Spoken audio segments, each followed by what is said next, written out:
a quick guide or walkthrough on how you can successfully navigate and get some still images from your Project Cars 2 gameplay. So to use this, you are best off having your replays saved. If you are struggling to save your replays due to the 1 GB suggested limit from Project Cars 2, I also have a guide for that, which I'll try and get shared in a link below. So I currently have 1 saved replay to use for this tutorial. To access your saved replays, you want to head over by using the gallery inside your driver profile.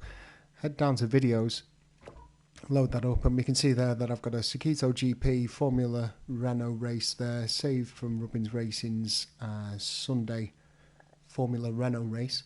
So I'm going to open that up, click X on it, and click to view.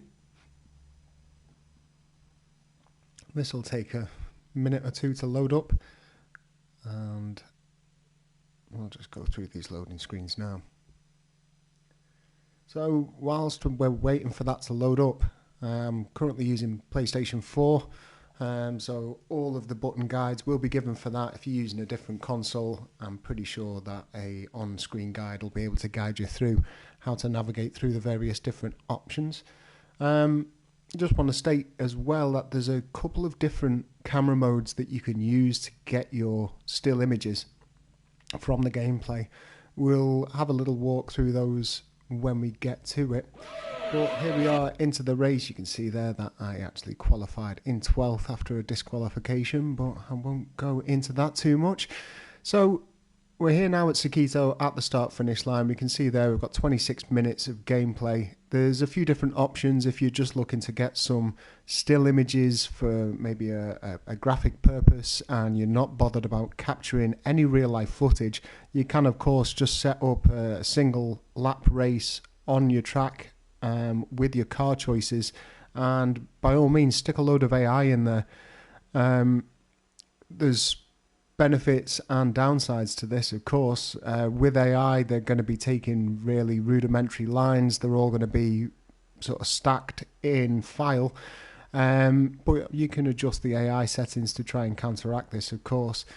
The downsides to running with human players, as we're probably going to see from the start of this race, is that you're going to have things like barriers getting blown up, or people taking crazy lines, maybe spinning it out. But this is going to be beneficial for any action shots that you want to get, especially if you want to see a Formula Renault 3.5 airborne at any point. But we'll just go through the navigation of these screens. So using the L2 button, it'll allow you to go through and fast forward or rewind. L1 and R1 will actually cycle through your different tabs. So at the moment you can see here we can control the video camera mode and any of the locked views that we have there, or any of the interface options. We're not going to be interested in those in terms of capturing any photos, but what we are interested in, if we hit the L1 or R1 button again, we can select which car we want to focus on for this. Now you might be wondering why I'm bothered about the video mode when I want to take some still images. That is because you need to stop the video to where you want the action to take place to enter the video mode. So you can control the forward and reverse using the trigger buttons R2 and L2. And you can see there we can control whether or not it goes forwards and backwards without actually having to select the button.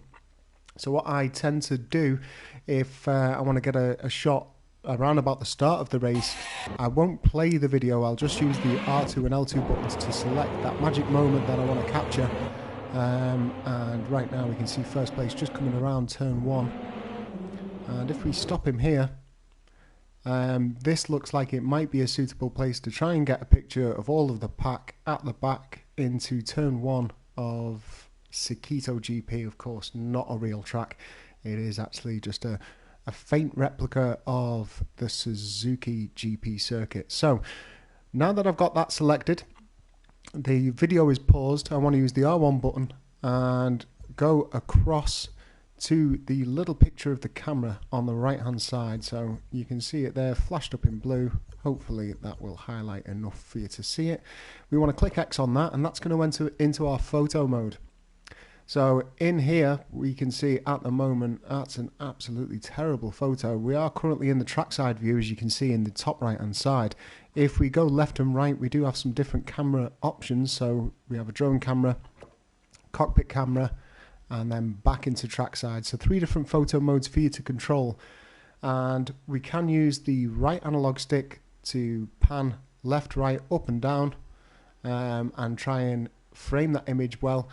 What you can't do in this mode, because it's taken from the trackside camera, is strafe either left or right or move the camera up or down. You can only pan it up and down.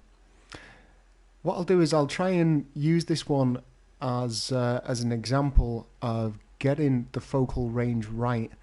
This isn't an image that I want to take. The camera angle isn't quite right for this one, but it's completely out of focus at the moment. So what we can do is we can look at the photo aspects that will make a good picture, basically.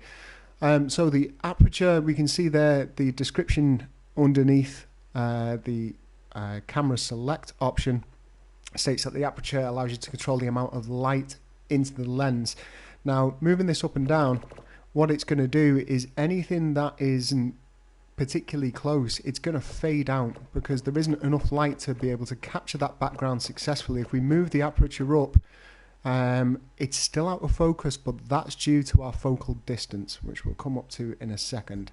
The focal length, imagine this like your zoom. For any of you that have taken any picture, which I'm sure we all have at any point during our lives, the zoom is literally how much your static point is going to zoom into your focal point. So if we focus on first place, which is actually Bruce Law, we can zoom right into him using the left or right on the D-pad. That's going to control how much focal length we've got. So we're now focused right into that first place car, but we can see he's still out of focus. This is because the focal distance isn't set correctly. So we can see the numerical indicator says that its focal distance is set to 156.14 feet. Now, if we crank this up, we can see it goes out of focus. That's because it's focusing way in the distance, which is actually out of shot. So bring him back into shot. What we want to do is we want to decrease this focal distance so that we're around about how far away we are from Bruce Law. So we can see there the difference. He is currently in focus from our current speed. If we knock it up 1 notch, he goes out of focus. If we knock it down 1 notch, he goes out of focus. But we can see that the image itself is still really blurred. Now, we've just come down a start-finish straight. We've come into a really quick right-hander here at Sakito, and these cars are moving at a rate of knots. Now, the shutter speed is set to 1/50th of a second. This is why it's out of focus. It's because the shutter hasn't opened long enough to be able to capture that image. So if we start to knock that shutter speed up, we can see the car now starting to come into focus up until the point where we can get him nice and clear. Now, if we continue to knock this up nice and high, this wouldn't actually happen on a real camera. You'd actually exceed it and it would just become a blur line. But in terms of Project Cars and its photo mode, we've now got that #1 car nicely into focus. Now, I will continue to crank it all the way up, and you can see the differences that it's going to make to certain aspects of the car, bringing different sections of the car into focus. Again, like I say, if this was a real-world camera, what you'd actually end up with is a whole load of blur opening up your shutter for this long, but I will just talk about it in terms of Project Cars for the purposes of this. So now that we've opened up the shutter speed, we've got all of the car in focus, apart from that front left tyre. If we knock it down 1, there's that front left tyre into focus. So you can just play about with these shutter speed ranges to get which aspects of the car you want into focus, depending on the sort of shot that you want.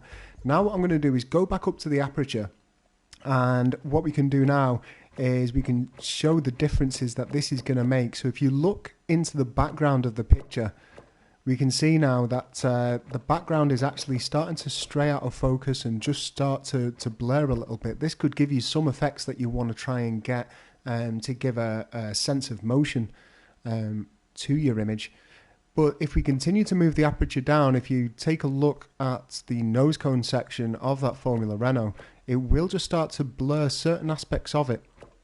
Now, this might be a desirable effect for some people, but certain settings, it just looks a little bit weird. You're going to get a halo effect going around the sort of tripod area at the top, above the air intake, and a haloing effect also going around the nose cone of the car. It just looks, it just doesn't look realistic in my terms. But depending on the image effect that you want to try and give to the photo, this might give you a desired effect. For me and the purposes of this video, I'm going to knock the aperture right up.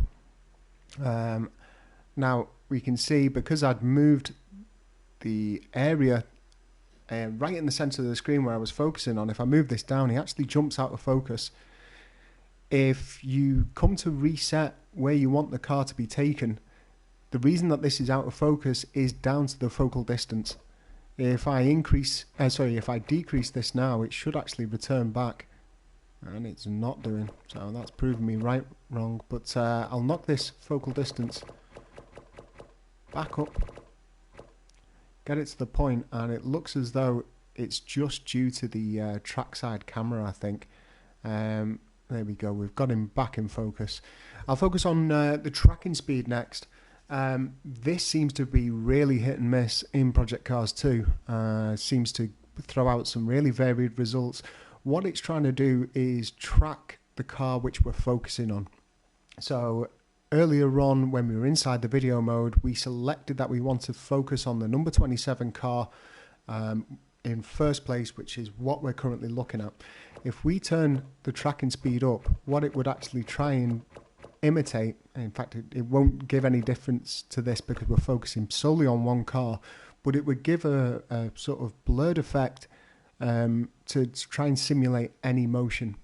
Now you can achieve this by going into some of the other settings that I mentioned earlier, for instance shutter speed or maybe the focal length, just to try and give a blur away from your subject image.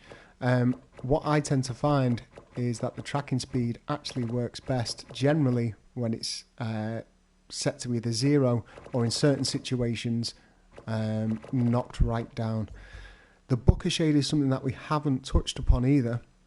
For me, this is usually a pretty unrealistic effect. What it's going to do, if any of you have played about with bokeh on your phones, it's going to try and artificially blur the image around your focal point. Again, because we're focused right onto it, you can see there in the background the blades of grass just behind the helmet of Bruce Law is actually out of focus until we knock it down to off, and then we can get a lot of clarity on the image around it. We'll just try and focus on these two stewards as well to try and show what that does, and you can see there it's blurring the image pretty artificially, so this can be really hit and miss. I'd advise adding it at the very end, and just to try and make sure that you get all of your focal settings when you're setting up a picture, knocking that down to off. That's going to give you the best image to work with. Of course, if you're going into any photo editing after this away from the PlayStation, you can also add the bokeh on most of your photo editing software. So up in the top right hand side, we also have the option of pressing square. So that's going to remove us from our photo settings and bring us into our photo filters. So at the moment we've got none set. If we go into the photo filters, it gives us the options here, and this is generally like your sort of Facebook or Instagram filters. I'm pretty sure that nowadays most people are pretty acquainted with filters. I would suggest that because of the limitations that ProjectCars puts on them, they're not particularly well rounded, at least in the PlayStation photo options. If you are going to put this into post editing software, I'd potentially just disable them and never look at it. I know that that's what I do. So I'll set that to none, and we'll actually return back to the photo mode by pressing the square button. Now, what I haven't touched upon is the other options that you have. In the bottom left hand side, you can see that we can hide the user interface by pressing the triangle button. This is how your image is going to come out. Now, images are processed as a JPEG and stored within your photo gallery. So we can see there that the trackside camera has actually messed me up once again by knocking that picture out of focus. So I'll bring the UI back in and let me jump back up into the camera mode that I quite often use, which is the drone camera.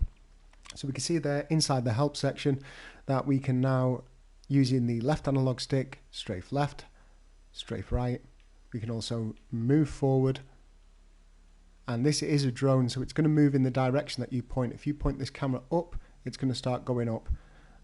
It can be pretty tricky to try and get yourself used to when you first use this, but there are a few other controls as well that you can utilize. So using the L1 and R1 buttons, if you press L1, that drone is going to move down. If you press R1, it's going to move up. Now, there are limitations to this, so that is our current maximum height. Something that we'll also be wary of as well, which I will touch upon, we'll actually go back towards the end of this video and I'll show you some of the limitations of using the drone cam. But if there is anything above you or in front of the drone, so for instance now if I try and move across the Armaco and I want to go up and try and move across, it's not letting me move across. That's because although I don't know the size of this drone, we're currently stuck on the Armaco. So if I move left, move up a little bit, usually I'd be able to move across this, but it's not the case. This just mustn't be a section of the track that you're allowed to go into. So the track limits are just defined by the actual boundaries of what's being modelled in this. So let's try and get a decent shot now of Bruce Law coming around that first corner. So try and frame up your picture on the sort of height that you want. Get as much of the background imagery as you want into it. Of course, you can take this to absolute extremes and maybe focus in on the nose cone to try and get into some of this. So for the purposes of this, I just want a very unrealistic action cam because this photographer is about to get mowed down by Bruce Law in that number 27. So I'd recommend hiding the UI to try and get your frame set. Remember, if you want to go up or down, use the R1 and L1 buttons. But that looks pretty well framed to me. So now that we're in there, if we knock it down, go into the aperture. Just to start off with, I want as much light on this beautiful sunny day in Japan to enter the lens, so I'm going to knock that aperture right up. Our focal length, this one is the zoom, remember. So I'd already framed the picture pretty much where I wanted to, so I can take that as far down as I like and actually move the drone to bring that in. And what you can see there is a small fisheye effect on Bruce. Now, because I've moved that all the way out, I'm going to move it back because I'm not getting enough of the guys in the background there. I'm going to knock the focal length up a little bit. Check the framing of the picture once again. And now we can go on to the focal distance. So we're going to be a lot more exaggerated than we were in the trackside camera. For instance, if I knock this focal distance down, I can actually see that the guys in the background are now pretty blurry. But we have got a good amount of focus on the car of Bruce Law. This is down to the shutter speed. If I take the shutter speed right down, because we're so close to him, we can see now his car beginning to blur out. Now it comes across his helmet, over the AirPod, and there's his wing out of focus. So as we speak, this is actually a pretty bad picture. We're getting no focus apart from the grandstand in the background. Let's turn that shutter speed up. What I tend to want to do is try and get all of my focus's car into focus, like so. You can see just those final bits are flashing around on his front wing. We hide the UI. That is as good as we're going to get it, I think. Let's just see if we can balance that out at all. No. So if we crank the shutter speed up, that looks as though we're just getting around the bottom of the faceplate of his wing. That is now fully in focus, I think. Hide the UI. Just got a little touch on the right hand side, so I'll just increase that a little bit more. And that looks as though Bruce's number 27 is now fully in focus. So now I can have a little look at the booker shape that I mentioned earlier. Because we're so close on this one, all it's going to do is knock your photo way out of focus. And this is why I said earlier that if you're operating in any of the other drone cams, unless you're quite far away from your subject, you want that down to off. Tracking speed next. Have a little look at this, and what it's going to do, what I'd advise is usually move it across, and it looks as though the only effects that we're going to get on this, because we're so close to the subject's car, is a little bit of blurring on that front wing, which you can just see there starting to come in. So not really a great effect. So now that we've got that hidden, we can take our picture, just bring up the UI again. You can see there that take photo is marked down as the X button. We press X, that photo will now be taken and will be available inside the gallery. So let's say we want to move onto another car within the drone camera without having to go through and changing our focal subject. We can actually move around with the drone cam without much limitation. You do have to sort of stay around the field. I'll just try and find the limits of where we can go up to, and that is the boundary there. So if we have a look back, we can see we're actually quite far away from Bruce. So if we take this down to track level, perhaps zoom out just a little bit just to try and get these two cars in. Center them into the shot. Let's just have a look at this. Move this across a little bit. Now, this is where we can really start to play about with the focal distance to bring certain people in and out of shot. The reason why it's not having much effect at the moment is because that shutter speed is cranked right up. If we start to knock this down, we'll start to see a blurring effect now coming across the blue and white livery car that's dead ahead of us. And at the moment, we're currently focused on these two cars here. So knock that focal length right back down. Get those two cars in shot. And this all just comes down to where you want to focus on. Think about the cars that you want to aim the shot at and whether or not you want cars in the foreground or the background to be out of focus. What I would say is you generally, unless you're going for a really artsy effect, moving shot, you want to try and get as much of the background image in focus as possible, because as soon as this starts to go out, because it's quite pixelated anyway, you will find that that starts to look really blocky and kills the resolution when you're taking photos in PlayStation. I think the PC is going to be a different kettle of fish altogether, but of course that has much more graphic capability than the others. So we can see here tracking speed doesn't have much effect, but if I just close that UI, have a look at the turquoise and grey livery car just on the right hand side. If we knock the tracking speed up, that's going to have a large effect on whether or not we're focusing on the right hand side of the track or onto the left hand side of the track. So moving it over down to -10, we're focused more on the blue and white number 3 car, and moving it up to +10, we're actually focusing on that other one. So I'll keep it as it is at the moment. Just reframe that just a touch over to the right, and now we can adjust the shutter speed even more. Just bringing that down to try and make the focus a little bit softer on that car. We can see there the difference. If we go to 1/190th, that right hand tire of the blue and white livery number 3 really out of shape. Knock it up one, and we're getting a lot more definition, albeit out of focus, to try and give us that moving effect. And we can just continue to move it up a little bit up until you're happy with the result. So just if I knock this down a little bit, what I'm looking out for here is if you go to the left hand side where the help is, have a look at the white track limit line. As I start to move this up, we're getting a change in some of the livery advertisements of the blue and white number 3, and as we knock it up a little bit more, we can see the clarity coming into that track limit line. Me personally, I want to get as much definition of the track as possible while still maintaining that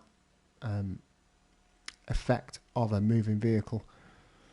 So we can see now that because of the changes to tracking speed and the changes that we've made to the shutter speed, our grey and turquoise livery car on the right hand side is now out of focus. We can try and balance this down, but this is why I try and keep this in quite a neutral position. What we can do is just increase that shutter speed a little bit more now that that's knocked down, and try and find the balance of where that is focused.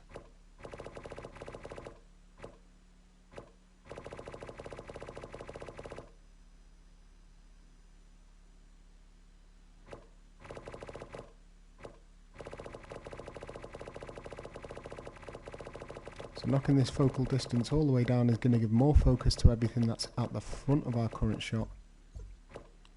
Increase the shutter speed, it's going to allow more light in and more clarity. So I've now got that turquoise number 26 into shot and in focus, but our number 3 car is now out of the sort of moving effect range. So just a little adjustment to the camera. We've now got enough blur on the rear wing of that number 3 to give that effect. I think if we just move over a little bit more, there we go. So hide the UI, make sure that you're happy with the framing of the shot, which I'm not in this case, so I'm just going to pan the camera across a little bit. Be gentle with the stick. If you move to extremes, it's going to move even quicker. So reframe that, bring up the UI and perhaps knock the shutter speed down a little bit. Keep in focus on the number 26. We don't want this straying out of focus, but we do want the number 3 out of there, so that's given me enough of an effect. I'll just bring it up a little bit more.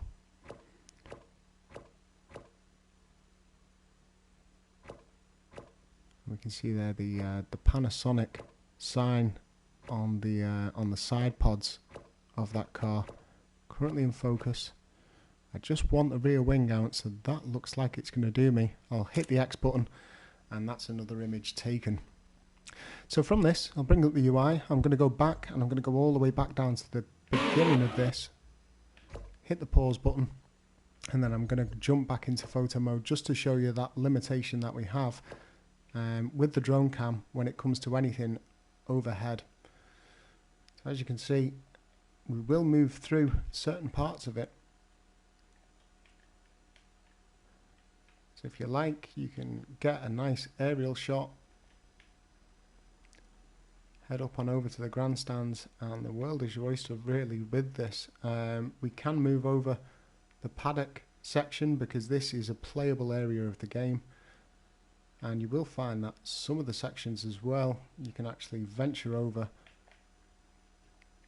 so long as you're not caught up in the fence. So if you find yourself trying to move across sometimes and it gets glitched and sticks like this, you may have to just move backwards, get yourself above the air, and then you can jump over all of this. So you can go and sit in the paddock if you like, although I don't know why none of the crowd are actually watching the race. Really weird from the race start. I wonder if they just follow my camera. They do, I've never noticed that.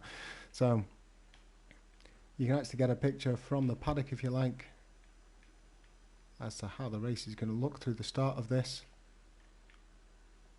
And with the drone cam, you of course just get that flexibility to move where you want. Hopefully that's going to give you some hints and tips. Again, once you're ready to move to another part, hit the circle button, cycle through to the area of track that you want to get your images in. Try and focus really on the landmarks that are going to distinguish between a particular track. For instance, the Ferris wheel. Classic bit of shot there. And if we go to current pack, jump back into photo mode, get away from the trackside camera and jump into the drone. You can fly this drone all the way over here and try and get some good images of the cars as they come round with the Ferris wheel in the background. Remember, R1 and L1 controls your height inside the drone, and then after that it's all down to playing about with the photo settings to try and get the images that you want. Anyway guys, it's been a pretty quick video, a little bit longer than I expected, but hopefully has cleared up some of the issues that guys might find trying to get hold of the different focuses that are in there. I think top tips to take from it is once you're in the drone cam, knock down that bokeh shade to off, take your tracking speed to 0, and then depending on the sort of picture you want to try and get, start off with your aperture low, set your focal distance to bring your subject into focus. This is going to depend on how far away you're focused, so let's move him a little bit closer. Let's try and get a pretty close-up action shot with the Ferris wheel in the background. So start off at the bottom of the range, move up until you can find a good focal point. If you're struggling to get focus, adjust your shutter speed and bring that up, especially if the car is moving pretty quickly. As we can see there, moving it down, out of focus, moving it up.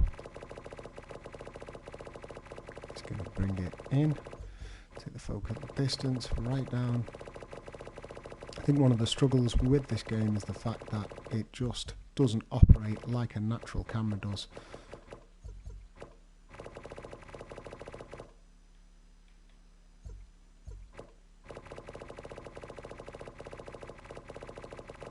It's just not letting me get hold of any sort of focus on him there. Let's bring that in.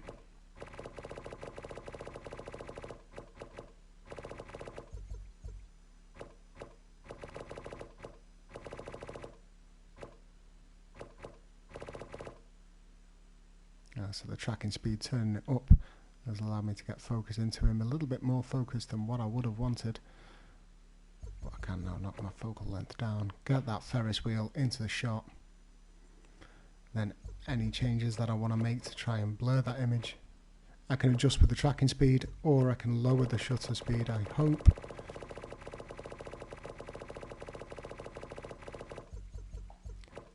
Or the focal distance, to try and knock the background car out of shape.